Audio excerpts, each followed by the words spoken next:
을 돌보기 위해서 수원에 내려가 계십니다. 일주일째 아마 한 달 정도 이렇게 한방 치료를 받게 하실 거라고 생각이 되는데요. 또 잘 되도록 여러분 기도해 주시기 바랍니다. 자, 재림교회 헌금 제도를 보기 전에 먼저 하나님 말씀 고린도후서 9장 말씀 보겠습니다. 고린도후서 9장 6절로 9절 말씀, 8절 말씀입니다. 네. 네, 여기 파워포인트는 없네요. 자, 신약 295페이지.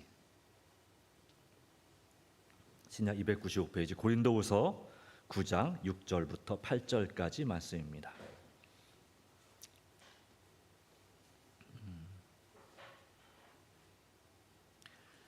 네. 이것이 곧 적게 심는 자는 적게 거두고 많이 심는 자는 많이 거둔다 하는 말이로다. 각각 그 마음에 정한 대로 할 것이요 인색함으로나 억지로 하지 말지니 하나님은 즐겨 내는 자를 사랑하시느니라. 하나님이 능히 모든 은혜를 너희에게 넘치게 하시나니 이는 너희로 모든 일에 항상 모든 것이 넉넉하여 모든 착한 일을 넘치게 하려 하심이라. 아멘. 이 9장은 가난한 자를 섬기는 그런 연금에 대하여 또 헌금에 대하여 말씀하고 있는 장입니다. 그러면서 말씀하기를 각각 마음에 정한 대로 할 것이다. 그리고 우리 하나님의 귀한 또 청지기로서의 이 직분을 다할 것을 말씀하시고 결과적으로는 그 청지기로 우리를 세우신 목적이 착한 일을 넘치게 하려 하십니다 라고 말씀하고 있습니다. 그리고 하나님의 모든 은혜를 넘치게 하고자 두 가지가 넘치죠. 하나님이 능히 모든 은혜를 너희에게 넘치게 하시나니, 그렇죠? 그래서 우리가 정말 넘치는 삶, 풍성한 삶을 살기를 주님은 원하십니다. 그리고 뭐가 넘친다고요? 항상 모든 것이 넉넉하여 모든 착한 일을 넘치게 하려 하십니다. 이 청직이라고 하는 이 제도는, 청직이는 원래 무슨 뜻입니까? 집사죠. 옛날 양반 집안의 그 집사, 그 재물을 관리하는 집사를 청직이라고 불렀습니다. 하여튼 이 청지기 제도, 그러나 청지기는 단순히 이 헌금 관련된 것만을 말하는 건 아닙니다. 우리는 우리에게 맡겨주신 우리의 마음과 몸, 또 시간, 재능, 또 이 모든 것들을 최선을 다해서 잘 활용해야 될 그런 청지기 사명이 우리에게 있습니다. 그 목적이 뭐라고요? 두 가지가 있죠. 첫 번째는 뭐라고요? 하나님의 모든 은혜를 넘치게 하신다. 두 번째는 하나님의 주시는 은혜로 말미암아서 모든 착한 일을 넘치게 하시고자 라고 하는 것입니다. 특별히 오늘은 재림교회 헌금 제도에 대하여 살펴보고자 합니다. 자, 그렇다면 질문 하나 드리겠습니다. 11금과 헌금에 관한 몇 가지 질문을 통해서 헌금 제도에 대하여 더 살펴보도록 하겠는데요. 첫 번째 질문입니다. 그리스도인은 왜 하나님께 헌금을 드리나요? 또는 드려야 하나요? 라고 했죠. 자, 왜 드립니까? 여러분은 왜 헌금을 하나님께 드립니까? 모든 것을 주신 분이 하나님이시기 때문에. 네, 감사합니다. 자, 창조주이신 하나님께서 성도들에게 헌금을 드리라고 하십니다. 이 모세 율법 가운데서 출애굽기, 레위기, 민수기, 신명기 가운데서 11조와 헌물을 구별하여 드리라고 말씀하셨습니다. 말라기 3장 10절 말씀 가운데는 또 9절 말씀 가운데 너희가 왜 나의 것을 도둑질하느냐 하면서 그것이 바로 무엇이라 했습니까? 11조와 헌물이라 또는 헌금이라라고 말씀했습니다. 그러므로 하나님의 것은 하나님께, 예수님께서 말씀하신 것처럼 가이사의 것은 가이사에게 드리는 것이 옳다라고 한 말씀을 우리는 기억합니다.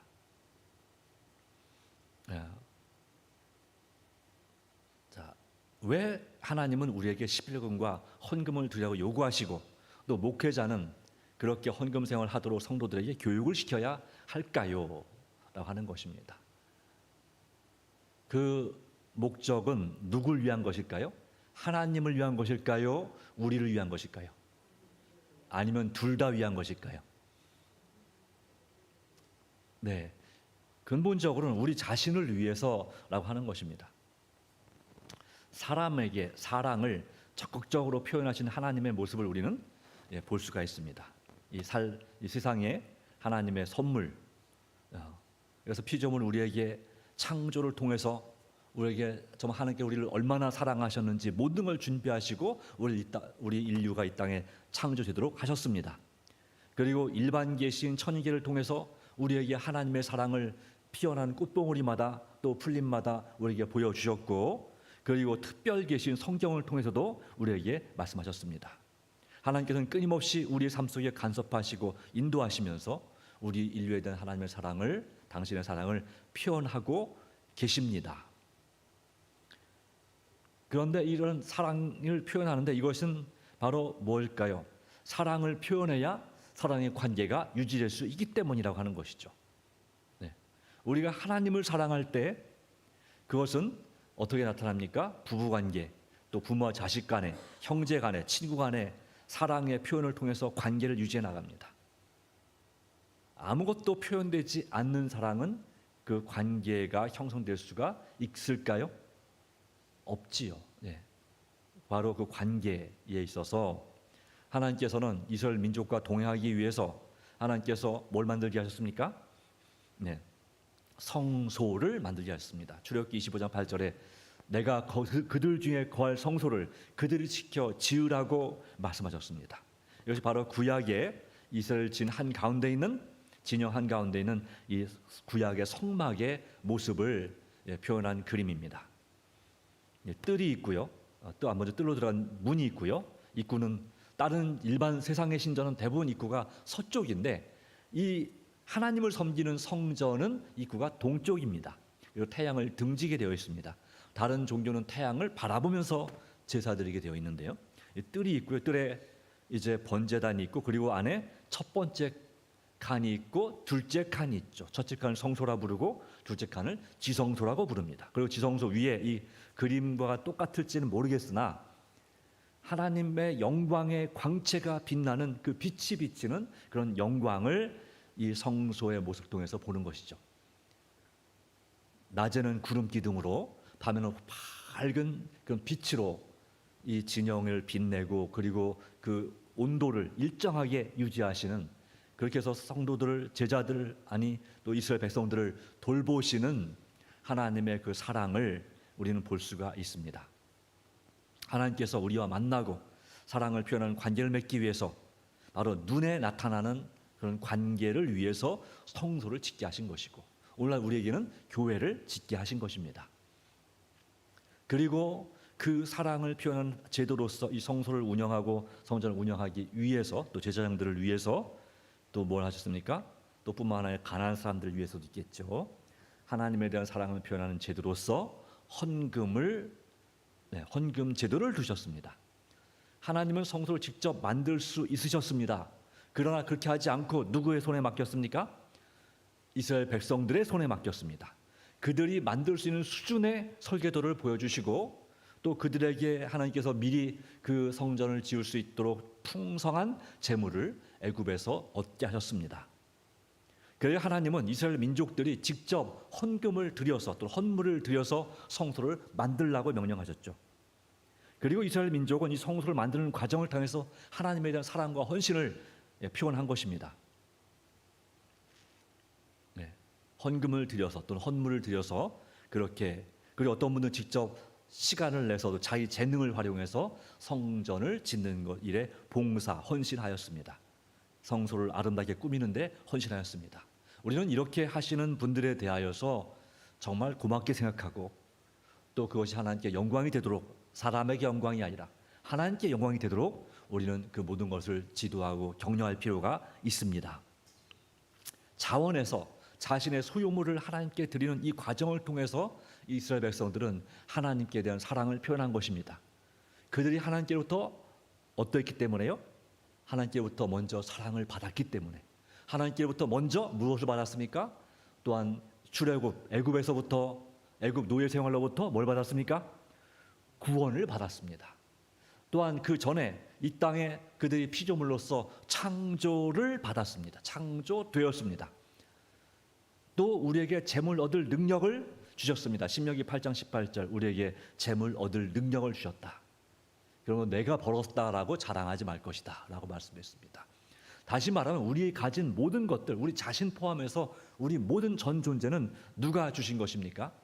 하나님께서 주신 것이고, 그 우리 존재의 목적이 무엇입니까? 이유가, 원인이 무엇입니까? 하나님의 사랑 때문에 우리가 존재하고 있는 것입니다. 그리고 우리도 서로 사랑하고 하나님을 사랑하도록 우리에게 말씀하시는 것입니다. 근데 여러분, 때때로는 이 원수는 고사하고 이 가족들도 정말로 진심으로 사랑하기가 쉽지 않습니다. 원래 마음은 안 그럴지 모르겠지만 내 입에서 어떤 말이 많이 나옵니까?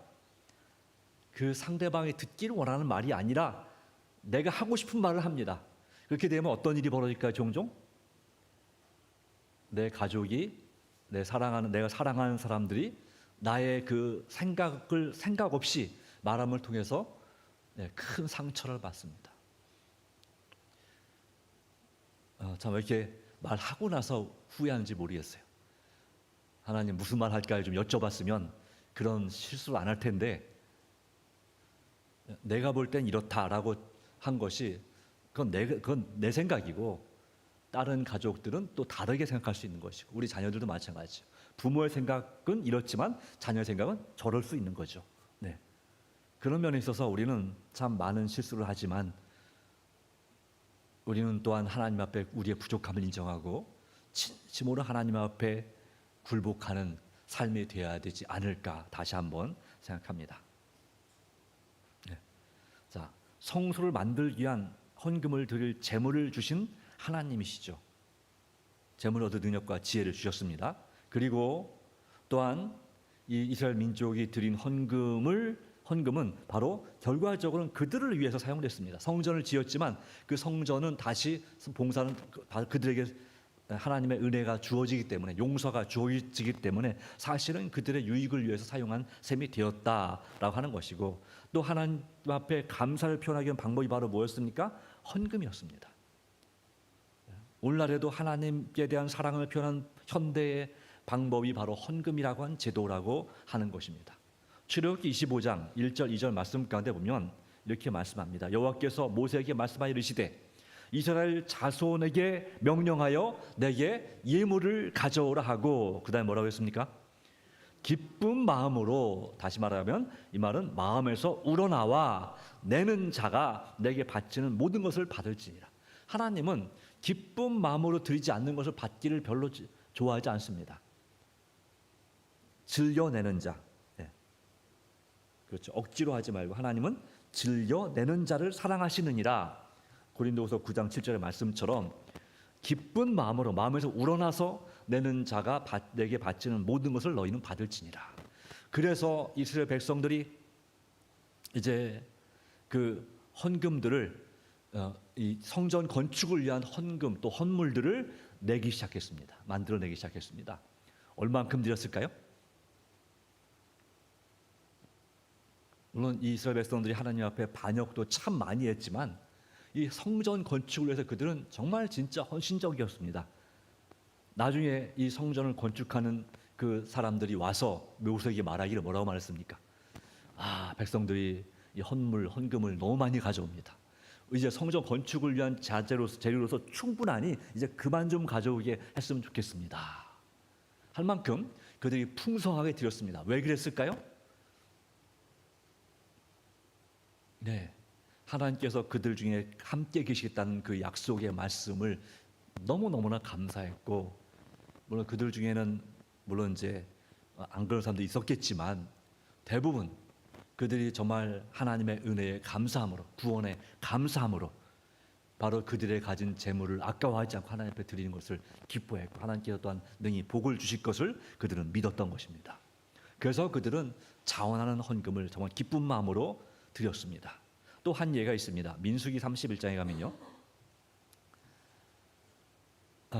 민수기 31장에는 무슨 일이 있었을까요?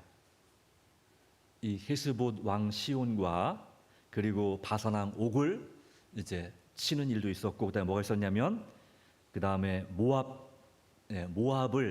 여인, 그 모압의 우상숭배에 빠져서 이스라엘 백성들이 큰 곤란을 당했잖아요.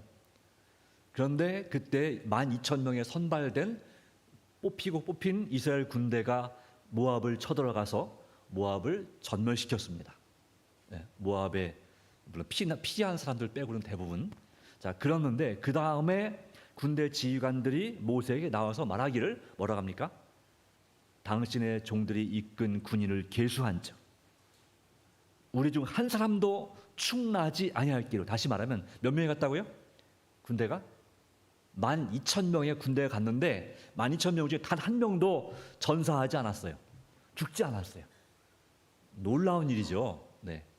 하나님께서 역사하시면 이것은 완벽한 승리가 되는 것입니다. 완전한 승리. 그러기에 하나님의 은혜로 그들보다 훨씬 더 많은 숫자의 적군과 싸우면서도 단 한 명도 죽지 않았기 때문에 이것이 너무나 감사해서, 이게 정말 하나님께서 그들을 천사로 지켜주셔서 보호해 주셨다는 그 확신이 있었겠죠. 다들 느낀 것이죠. 하나님은 정말 살아계시다. 그래서 우리가 각 사람이 받은 바 노력한 금패물, 발목걸이, 손목걸이, 인장반지, 귀걸이, 목걸이들을 여호와께 헌금으로 우리 생명을 위하여 여호와 앞에 속죄하려고 가지고 왔나이다 라고 말하는 거죠. 이런 것이 바로 청지기 직분에 있어서 헌금 부분입니다. 우리가 드리는 헌금은 이렇게 정말 감사하는 마음으로, 당연한 마음으로 아끼지 말고 자원하여 드릴 때 하나님께서 주시는 놀라운 은혜, 큰 은혜를, 큰 구원을 경험한다고 하는 것입니다. 이걸 경험해 보신 분들은 압니다. 그런데 경험 못 하신 분들은 이렇게 드리기를 무척 부담스러워하고 아까워합니다. 제가 아는 어떤 분도 그랬습니다. 제가 성경을 가르쳐서 침례를 받게 했는데 이분이 딴 건 다 잘하는데 이 11조를 드리는 것을 무척 부담스러워 했습니다. 드린다고 약속했지만 막상 드리려고 보니까 내가 빚이 많아서 못 드리겠고요. 하여튼 여러 가지 이유가 많았습니다. 여러분, 빚이 있으면 11조를 드릴 수 없나요? 빚이 있으면. 네. 어떤 분들은 그렇게 생각합니다. 그런데 빚이 있어도 먹고 살긴 삽니까? 수입이 있습니까? 없습니까? 빚이 있어도 수입은 있습니다. 수입이 있다면, 수입이 전혀 없다면 모르겠지만 있다면 우리 하나님 앞에 하나님 것은 하나님께 드려야 되는 것입니다. 그럴 때 하나님께서 그 빚 문제를 해결해 주실 수 있는 거죠. 그리고 우리 삶의 모든 필요를 더 풍성하게 채워줄 수 있는 거죠. 이것을 우리가 깨닫는다면 우리는 이 일을 더 기쁘게 할 수 있다는 사실을 다시 한번 기억해 봅시다. 11조는 하나님과의 관계를 확인하는 도구이다라고 말씀했습니다. 11조는 내가 누구의 능력으로 살아가고 있는지, 내 스스로 살아가고 있는지, 아니면 하나님께서 공급해 주는 힘으로 살아가고 있는지에 대한 자신의 근원을 나타내는 하나님과의 관계를 나타내는 시금석으로서 현대판 뭐와 같냐면 선악과 역할을 한다. 선악과가 어떤 역할을 했습니까? 구약의 에덴 동산에서 이 선악과는 아담과 하와가 하나님께 순종하는지 아니면 불순종하는지에 대한 시금석이었습니다. 그걸 따 먹으면 아무리 믿음을 많이 표현하고 사랑을 표현할지 그것도 하나님 말씀을 어긴 것이, 불순종한 것이고, 그리고 만약에 따 먹지 않으면 하나님 말씀을 순종한 것이고 이룬 것이고, 마찬가지로 오늘날 우리가 드린 11조도 마치 그와 같은 역할을 한다라고 하는 것이에요. 그러면 중요할까요? 중요하지 않은 걸까요? 중요합니다. 중요한 것입니다. 네. 자, 그래서 이 부분을 우리가 하나님과의 관계를 확인한 도구라는 생각을 가지고 내가 하나님과 관계를 바로 세우는 여러 도구가 있지만 그 중에 하나가 바로 11조와 헌금 제도라는 것도 기억하시고 시험을 이기시고 믿음으로 승리하시게 되기를 바랍니다. 하나님은 여러분을 얼마든지 복을 주시고자, 쌓을 것이 없도록 복을 주시고자 이 11조와 같은 제도를 마련하신 거죠. 하나님이 돈이 없어서 11조를 바치라고 했겠어요? 하나님은 엄청난 부자지 않습니까? 우리 태양계 안에 있는 어떤 별은 그 자체가 통째로 다 뭐냐면 다이아몬드로 되어 있다고도 말합니다. 어떤 별은 통째로 다 철입니다. 철. 어떤 분은 금입니다. 네, 별 하나가 금이에요. 그러니까 우리 하나님께는 엄청난 부유한 분이죠. 이 온 우주가 하나님 거니까, 예, 하나님의 돈이 부족해서, 돈이 없어서, 또 배가 고파서 우리에게 헌금을 바치라고 하는 거 아니죠. 그렇죠? 목적은 우리를 위해서입니다. 자, 11조 외에 드려야 하는 헌금이 있나요? 네, 있습니다. 자, 11조는요, 성전에서 봉사하는 사람들을 고용하는 헌금이었습니다. 그러니까 이 제사장들과 레위인들을 섬기는 그러한 헌금이었죠. 정확하게는 더 제사장들을 섬기는 거였죠. 오늘날로 치면 목회자를 부양하기 위한, 생활을 부양하기 위한 헌금이라고 말할 수 있겠습니다. 그리고 또 뭐가 있었냐면, 이 성소의 수리와 성소를 위한 헌금, 성소의 건축과 수리를 위한 헌금이 있었습니다. 오늘날에도 마찬가지로 교회 운영을 위한 월정헌금과 같은 그런 역할을 하는 것입니다. 그 다음에 가난한 이웃을 돕기 위한 헌금이 있었습니다. 사회를 천국으로 만드는 것이죠. 오늘날로 말하면 뭐가 있을까요? 도르가 헌금 또는 구제, 각종 구호 헌금이 바로 이런 헌금이 있었습니다. 이것이 언제부터 있었다고요? 구약시대, 모세 당시부터 있었다고 하는 것입니다. 그렇기 때문에 이 헌금은 하나님과 이웃을 사랑하는 것을 실천하는 제도가 바로 이 헌금이다라고 하는 것이죠. 가장 큰 목적은 바로 뭐라고요? 헌금 제도의 가장 큰 목적은 하나님을 사랑하고 이웃을 사랑하는 말을 말로만이 아니라 실천하기 위해 존재하는 제도다라고 하는 거죠. 바로 하나님을 사랑하고 이웃을 사랑한다는 걸 증명해봐라. 무엇을 증명할 수 있다? 증명하는 한 가지 방법이 무엇입니까? 내 자신의 재물 중에서 11조 헌금을 구별하는 것입니다. 또는 물론 나의 재능과 시간을 투자해서 하나님의 사업에 헌신하는 것도 실천하는 거죠. 하나님 사랑과 이웃 사랑을 실천하는 거죠. 자, 이것은 바로 하나님 율법을 실천하는 것입니다. 그러기에 하나님께 드려야 하는 헌금은 두 가지가 있는 것이죠. 11조와 봉헌물. 그래서 타이드라고 영어로는 돼 있어요. 타이드와 타이드 앤 오퍼링이라고 하는 이 두 가지가 있습니다. 이것은 성경에서 근거한 것이죠. 그러기에 우리는 11조와 봉헌물을 통해서 하나님과 이웃 사랑을 실천할 수가 있는 것입니다. 출애굽기 30장 12절로 13절, 16절 말씀 가운데 보면 뭐가 있었습니까? 각각 자기의 생명의 속전을 위하여 여호와께 드릴지니 이는 그것을 계수할 때 그들 중에 질병이 없게 하려 함이라.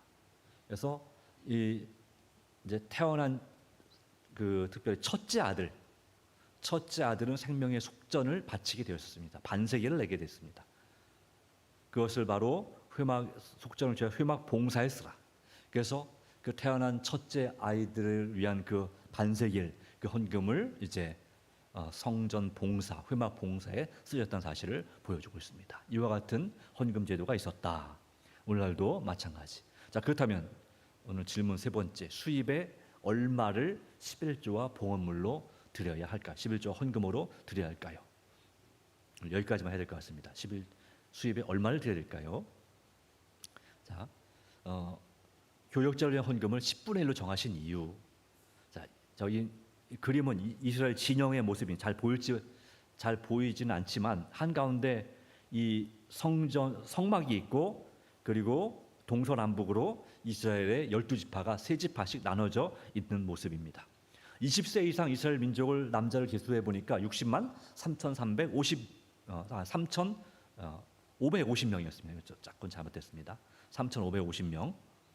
자, 레위지파 남자의 수는 22,300명이었습니다. 그러니까 이스라엘 전체 그 민족의 남자의 숫자에 비해서 레위지파가 몇 분의 1이었습니까? 30분의 1이었습니다. 그러니까 이스라엘 민족이 수입의 10분의 1을 드리면 레위지파는 어느 정도 수준의 삶을 살 수 있다고요? 중간쯤, 중산층의 삶을 살 수가 있다라고 하는 것이죠. 자, 마찬가지로 오늘날 교역자들을 위한 헌금을 20분의 1이나 5분의 1이나 10분의 2가 아닌 왜 10분의 1로 정했을까요?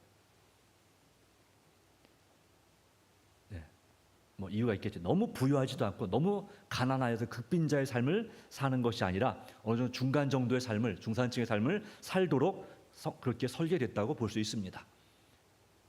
물론 이것이 목회자 삶이 넉넉하다고 하는 건 아닙니다. 예. 그렇지만 그래도 그냥 아껴 쓰면 살 만큼 되죠. 네. 물론 이제 이 교회 안에도 목회자보다 생활 수준이 훨씬 높은 분도 계시고 또 목회자보다 생활 수준이 훨씬 낮은 분도 계십니다.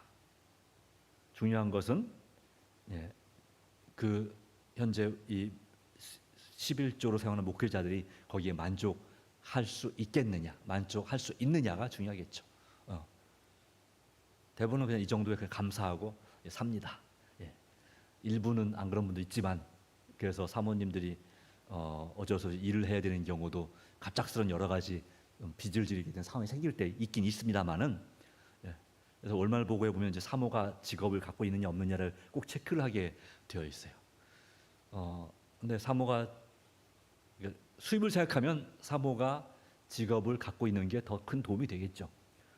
그러나 또 어떤 분에게 경험에 의하면 사모가 벌어봤자 또 그만큼 더 나가더라.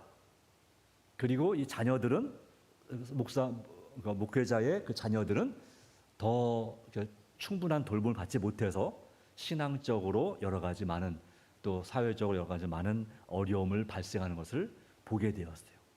그래서 지혜로운 그런 사모들은 물론 어쩔 수 없는 경우 있지만 어떤 꼭 뭐 지혜롭다고 말을 했지 모르겠지만 어쨌든 간에 그걸 깨달은 분들은 그래서 직업을 갖지 않고 그냥 자녀들 돌보고 교회를 섬기는 일로 만족하는 것 같습니다. 한 30년, 그러니까 제가 목회를 나올 때는 목회자, 그러니까 적어도 지역교회를 맡고 있는 목사님들, 사모님들은 직업을 갖는 걸 상상도 못했어요. 그건 있을 수 없는 일이었어요, 거의. 그런데 한 시간이 한 20년쯤 지나니까 지금은 어느 정도 그냥 비공식적으로 허용이 되는 것 같아요. 여러분들 좀 이해를 바라며 혹시 여러분이 알고 있는 목회자 중에 사모가 일을 하고 있다면 그것을 정죄하지 마시고 뭐 형편이 있겠지라고 이해하시고 또 기도해 주시 바랍니다. 또 하나님께 큰 은혜 주시기를. 자, 그다음에 이 축제 예배를 위해서 드리는 11조도 있었다라고 하는 건 넘어가겠습니다. 자, 그래서 성전 건축이나 어떤 특별한 것을 위해서 그렇게 드리는 특별 11조가 있었다라고 하는 것이죠. 그리고 가난한 사람들 돕기 위해서 3년마다 드리는 11조가 있었습니다. 그러기에 이 11조의 수입의 10분의 1은 성소에서 일하는 교역자를 위해 사용하고 봉헌물 10분의 1을 또 드리고 그 중에서 이 봉헌물의 3분의 2는 성소를 위해 사용하고 3분의 1은 가난한 사람들을 위해 사용했다라고 하는 것입니다. 그래서 유대인들은 적어도 10분의 2의 11조를 구별했다라고 하는 것입니다. 10분의 2. 그러다가 그래서 오늘 이걸 적용한다면 11조는 똑같이 그 11조로 제사장을 섬겼고 두 번째 11조로 감사 예물과 이웃을 위한 구제 사업을 실시했습니다. 오늘날 적용한다면 제2 11조로 뭐가 되냐면 월정 헌금, 도료가 헌금, 감사 헌금, 안경금, 예배헌금, 각종 헌금들이 또 구호 헌금, 각종 헌금들이 바로 제2 11조가 되겠습니다. 사실상 우리 재림교인들도 어떤 의미에서는 10분의 2를 하나님께 드린다고 볼 수 있죠. 어떤 의미에서는 10분의 1은 거의 확실히 구별해 드린 편이고, 그 다음에 하여튼 뭐 안 그런 분도 있지만 바로 그렇게 할 때 하나님께 더 큰 은혜 주신 것을 경험하는 것입니다. 자, 언제요? 수입을 얻을 때마다 11조와 봉헌물을 드려야 된다. 그래서 이 교회와 사회를 천국으로 만드는 제도가 11조와 봉헌물이었다.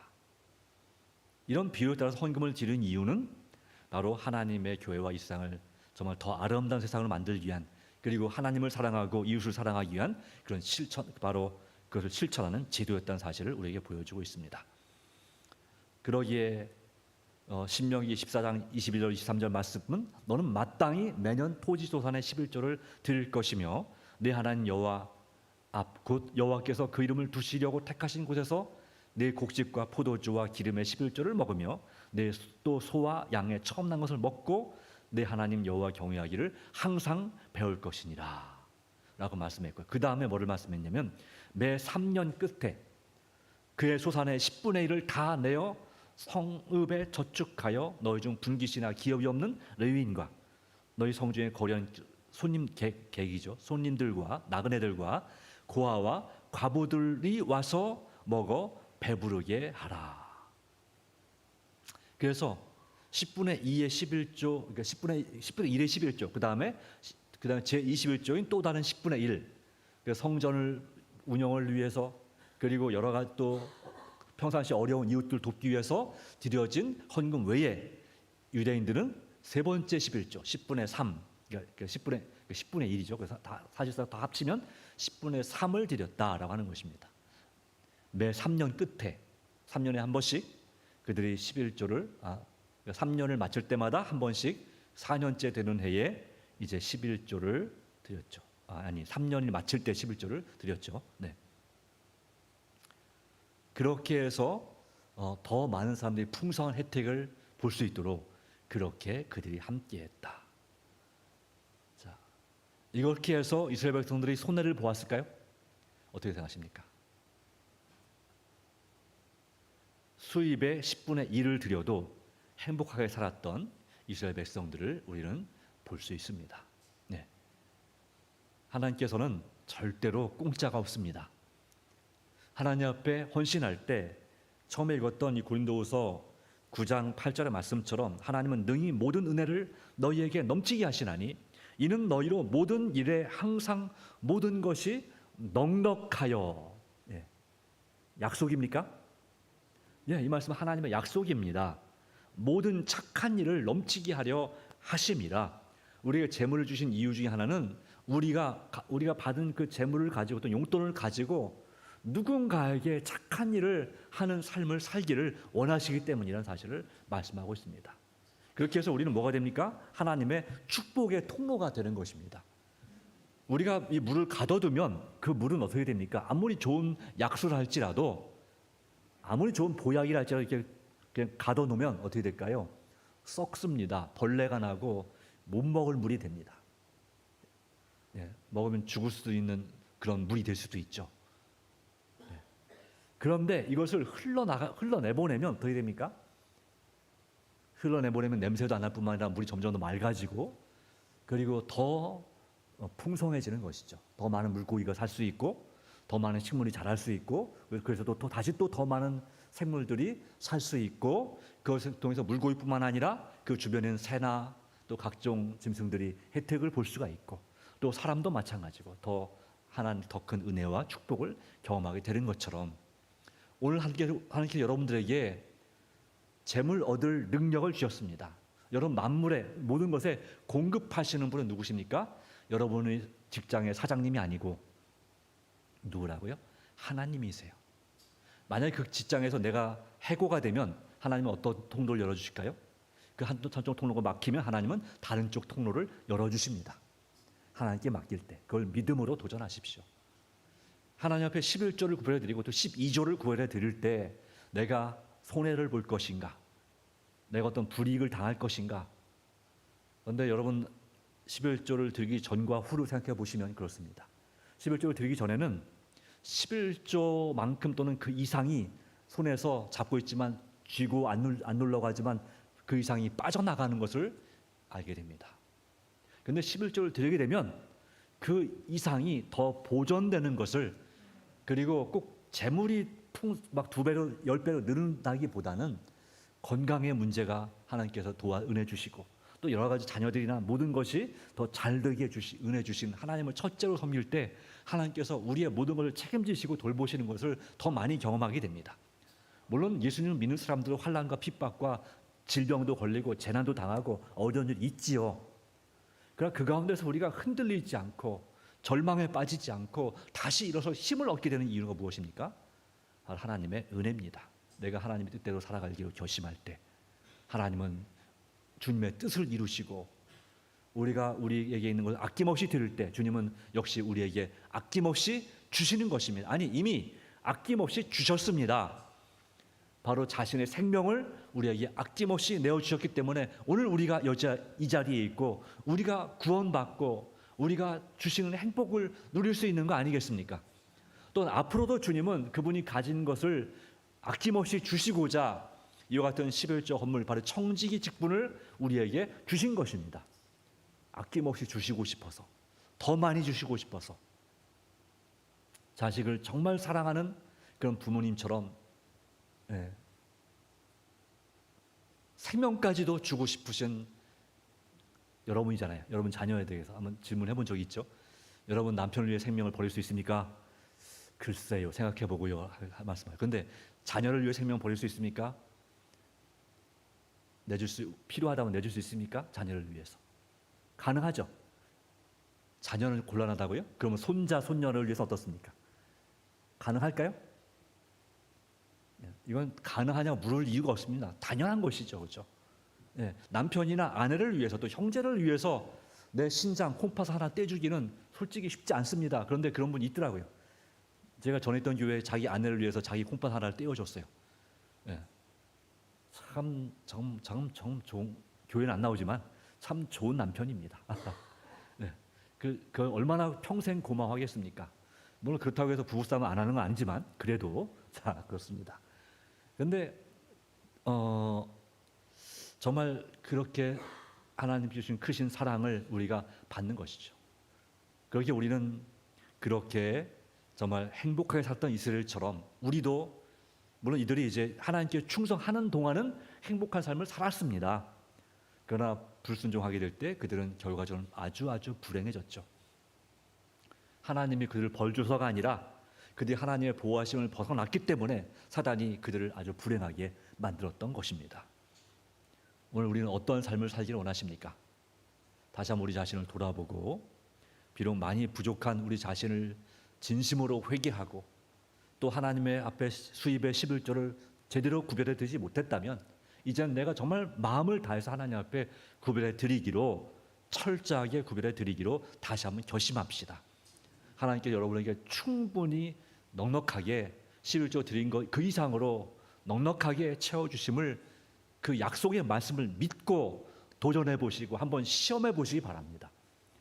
하나님의 놀라운 은혜가 저와 여러분이 함께 하사 하나님 앞에 정말 선한 청지기로서 우리가 믿음으로 서고 여러분의 마음의 상처를 또 모든 것들, 건강을 잃은 그 질병을 치유해 주시는 그런 하나님의 놀라운 사랑과 은혜를 더 많이 경험하는 하나님의 자녀가 되기를 간절히 바라면서 말씀을 드립니다.